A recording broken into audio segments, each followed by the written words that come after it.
I just went on a date with a guy who tried to rob me at the worst moment of my life, and I have no one I can tell this to. 2 years ago, I returned home from my father's funeral.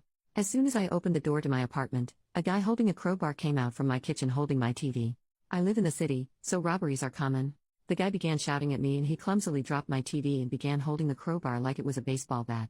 I was so stunned at what was happening that I didn't move. The guy screamed at me to empty my pockets. From the stress of the last few days with my father passing away, I simply started crying. Not out of fear at what was happening, but because this was literally the worst time of my life. The worst moment. The worst minute and second. While crying hysterically, I gave the guy my wallet. I just sat on my floor and hugged my knees and told him through my tears to take whatever you want. He hesitated, looked down at me. He dropped my wallet and sat down beside me. Immediately he began to comfort me. He began to apologize. He put my TV back on the table and told me it wasn't damaged. He told me that he lost his job and that his mom needed medicine that he couldn't afford and that they were homeless, and just kept apologizing. He told me all of this while I just wailed. I cried for my father, who was gone. I cried for my future, for it was uncertain, and I cried because my home had been intruded on in the most violent way. It was super overwhelming. For a good 10 minutes I sat on the floor with a guy who had every intent to rob me, telling me that it would be okay and that he was sorry. He begged me not to call the police, but I just started screaming at him to get out. He ran away so fast that he left the crowbar. I threw it after him as he ran down the street. 2 days later though, I came home from work and he was sitting in front of my door. I was so terrified that I pulled out my phone, but he had this look on his face of, I'm not sure how to describe it, remorse, regret? He told me that he told his mom what he did, and his mom made me some soup. He handed me this tiny bowl wrapped in tin foil. Again, I was stunned and overwhelmed and angry that I slapped the bowl out of his hands and it shattered on the floor. I told him to leave or I was calling the police, so he left. I remember he looked upset. I left the soup and shattered bowl outside my door, almost as a warning for him to not come back. Well, fast forward to about 3 months after that, I got a note in my mail slot from the guy. He told me his mother had passed away and that he was no longer homeless and that he had a job. He wanted to repay me for breaking into my apartment. He wrote down his address and told me that I was welcome to break into his place if I wanted, but he didn't have much stuff. This all overwhelmed me. I threw away the letter, but I remembered his address. I remember walking by there one day, out of curiosity. It was a ratty apartment building across the city. He was walking up to his room and he saw me. He waved. I turned away and left. He ran after me, apologized again. Told me that he never meant to do what he did. He showed me the program from his mother's funeral that he kept in his wallet. He wasn't lying, she was real. He was real. He was a real person. I don't know what it was, but I believed him. We slowly began to grow together as people. I can't even describe it. After a year of maintaining communication and learning about who he was, he enrolled in a local community college and began taking courses to earn credits before applying to university. I helped him study for his history class a lot. He's great at math and science though. I never invited him over to my apartment, however. No matter how much I got to know him, I was still afraid of him, and he knew that. He knew that I couldn't trust him. But tonight we went out for coffee because he said he had an exam in his World Civ class. When I got there he said he forgot his book. We just talked for a bit, we laughed, and then he told me he wanted to cook for me. On a whim I decided to invite him to my apartment. After picking up some things from the grocery store, he came over. I was so nervous that I was shaking. He noticed, he squeezed my hand, and then he made dinner. It was amazing. We talked, we laughed, we sat on the floor and watched a movie on the TV he tried to steal. We even made jokes about it. And then he told me that he missed his mom, so I just gave him a hug, and shortly after, he left. I don't know what I feel, but I do know that I can't give up on people anymore. Some people just have the crap end of life. Maybe things have a way of working themselves out. And I miss my dad too. Edit, I am beside myself to log on this morning and see this at the top of this page. I have been a Redditor for a few years, but never thought this would happen. Also, to those of you who are messaging and commenting to confirm the validity of this, I guess it never occurred to me when I wrote this that it sounded so ridiculous. It really does. I don't blame you for saying it's false, but it's real. He's real. I'm real. It all happened and is happening currently. Thank you all who have messaged me and commented. And thank you to the 2 people that gave me gold. This is just insane to me. I'm so grateful. Edit number 2. Sorry for neglecting this. Today has been insane with work and hosting a friend's bridal shower. I want to clarify a few things about this, because I am getting a lot of messages about a lot of different things. 1. People are saying that I am being too trusting of him after what happened. You're right, I suppose. I mean, I live in the heart of one of the most dangerous cities. My friend was robbed just a few years ago and was actually physically injured as a result of it, so me trusting him did not constitute me giving him a hug after he broke in. It was much, much more than that. 2. My dad died of a brain aneurysm in March 2013. He passed away peacefully in his sleep. The thing about my dad though was that he was the most generous, most kindest man in this world. I know people like to say that about their parents, but it's true about my dad. When I was 4, I remember him giving these guys a ride from prison, They were released after serving their sentence, but had to walk to get to where they were going because they didn't have anyone to give them a ride anywhere. My dad picked them up, had them hop in the back of his pickup truck, and took them home. He put his life, and basically mine, at the hands of these people who could have hurt us. They didn't, thank God. My dad taught me to be selfless and understanding of the world, and of people, and I loved him for that. But when I lost him, it shattered me, it turned me into an entirely different person. After my dad died, I became severely depressed and angry. I was angry at everything. I had to take a leave from my job. I teach second grade. All day, I would lay in bed and think about how much I hated God, or whatever higher power, for taking my dad away. Nothing seemed worth it. After the guy, my friend, broke into my apartment, I hated him for a while. I hated my dad for making me so trusting, because I didn't call the cops on the guy. I hated my dad for dying. I hated him for being so incredibly compassionate and better than me. I hated myself for being vulnerable. I just hated everything. 3. The guy who tried to rob me is a person. And of course, I constantly ask myself when I'm with him, what happens if he tries to hurt me? Or rob me again? But the thing about him is that he knows I'm thinking this, and he constantly tries to reassure me. We have grown together as people, as I said. There's a whole 2 years that I didn't post in this recounting because it would be like a novel-length post. Do I like him? I don't think so.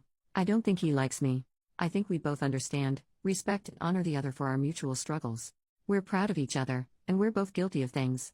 Me for shutting out my friends, family and students and becoming an awful person after I lost my dad, and him for going to incredible lengths to try and save his mother from experiencing incredible agony in her final moments. 4. I intend to show him this post. I want him to know. He doesn't have a computer or internet, but I think he'll find this humorous. His story is not mine to tell. How his mother died is not my story to tell. What exactly drove him to pry open my front door with a crowbar is not for me to tell. What happened to his family is not for me to tell. But what is for me to tell is that he is a human. He is flawed. God, he's so flawed. But after knowing him, and learning about his life, about his childhood and the tiny little child who used to be so passionate about school and learning as he was, as he told me, I know that he has his story. I have my story too, and you have yours. And although I think it is irrelevant, the thought of even dating after the last few years hasn't crossed my mind. Was I involved in relationships prior to my dad's passing? Yes. One was long-term and had a foreseeable end with an engagement, but things happen. Life happens. I'm meeting with him tomorrow at his work while he's on break to give him some old study materials that I have from a literature class I took in college. It's also normal, and I'm not afraid. My dad was never afraid, so I shouldn't have to be. I choose not to be. Update, hey. So I posted a couple of days ago about how I went on a date with this guy who tried to rob me. This is just a quick follow-up, nothing major. Last night, I showed him the post and some of the comments from you guys. He was a little apprehensive about this place, and the fact that I had shared this with the entire world, but the comments really made him so happy. He wanted me to thank you all, and I tried to get him to make a post of his own, but he thinks it's too weird. Plus, he considers himself a bad speller. I just wanted to update everyone with this little unimportant tidbit. My dad's birthday is in a few weeks. I always have to prepare myself for it year-round, really. But this year is different because I know I have people to support me. Especially a really close, new friend, who came. Well, I'd like to say out of nowhere, but he really just came out of my kitchen holding a crowbar. One more thing, when I showed him the post, he looked up at me and went, "Wait. It was a date?" And I got so embarrassed. Then he laughed and told me that he was relieved, because he thought it was a date. We haven't talked about anything else along the lines of dating in the future. I just wanted to extend my gratitude, my thanks, and my love, as well as his, to you all. Thank you, thank you. Update, 6 months later, so. About the guy that tried to rob me and who I dated. I've been trying to write this for the past 3 months, but I always kept getting busy. I truly don't know what to say because so much has happened in the 6 months since I wrote all this down for the first time. I want to say this for me, to get this off my chest. I cared about him. I cared for him. I did, I can't deny that. In January, right after the new year started, I got a phone call at 2:30 in the morning from him. He was in jail. He and 2 of his friends were arrested for public intoxication and possession of substance paraphernalia. He wanted me to bail him out. I'm a teacher living on a teacher's salary.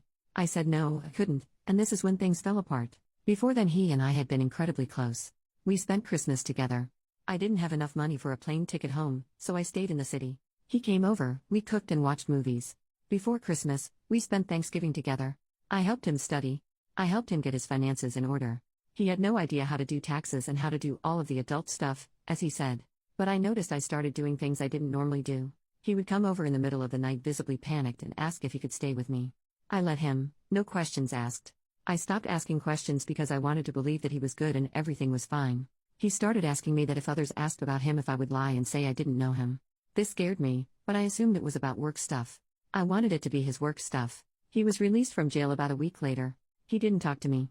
I called his apartment. Nothing. I came home from work one day and a woman was waiting outside my door. She looked disheveled. She was wearing a tank top and flip-flops in mid-January in the Northeast. So it was very cold. When I tried to key into my apartment, she started verbally attacking me. She told me to stay away from him. Like she owned him. She told me that she knew what I did to him and that I would get what's coming. She left. I was scared out of my mind, but before calling the police, I decided to call his apartment one last time. He answered and I told him about the woman. He apologized and said that he was seeing her. He didn't intend for her to come over and interfere, but that led me to another question. How did she know where I live? And how many others had he told where I lived? He hesitated before answering. I remember that. He just said he was sorry. I immediately packed an overnight bag, grabbed my most valuable items, and went to stay in a hotel. I used my credit card, my only in case of emergencies card, because I no longer felt safe because of him. I came back to my apartment the next day. Everything was fine. He came over to apologize, but I told him to get out. I started crying. When I'm angry, I cry. He tried to hug me, but I remember picking up a piece of wood. I had a dismantled IKEA shelf to protect myself. I demanded to know what he was doing. He told me he was selling substances and he told me that he had to do it because he knew people that would hurt him. Lies. I guess. I don't know. I told him to get out, never want to see him again, etc., etc.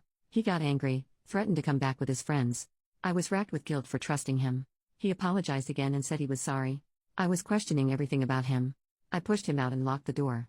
The teaching program I'm a part of rotates teachers in and out of schools across the country. Last year I put in a request to move across the country to be closer to home. 2 weeks after this encounter with him, I found out that my request was accepted and I was set to leave in March. My apartment was broken into and vandalized in early February. At night, he would come and knock on my door. I would call the police, but he would always leave before they got there. His guys started harassing me. Nothing was ever stolen, just broken. They broke a glass bottle my dad made for me when I was 6. He knew how much that meant to me, and now it was shattered. The week before I left, I saw him outside my building. I called the police. He was walking over to me, and I remember having this fiery rage in me. It was this impassioned, red, angry heat that washed over me, and I took my keys, which are on a lanyard, and I just started hitting him. I ended up cracking his eye socket. When the police questioned him, they realized he was the one that was harassing me, and what do you know? He was wanted for a myriad of other charges. After he fell down, after I cracked his eye socket with my keys, I started kicking him. I wanted him to die. I really did. Then I thought about what my dad would think. But then I realized I'm not my dad. I will never be him. I'm different. This is different. People are different. Not all of them are good, but some of them are. I am good. I am a good person. Right now I'm sitting in my new apartment in a brand new city. It's warm. Rent is cheaper. I live in a neighborhood of old people. They're nice. They love that I teach kids. It makes them feel safe, I guess. Some days I leave my front door open and let in a breeze. I'm never afraid. The beach is literally a 7-minute walk, I've timed it, from my back door. I'm happy. So I'm putting this to rest. It's done. It's over. I'm tired. I'm posting this and not checking back anymore. I just wanted to tell someone, because no one in my personal life even knew this was happening. I still can't believe it happened. But it did, and it's done.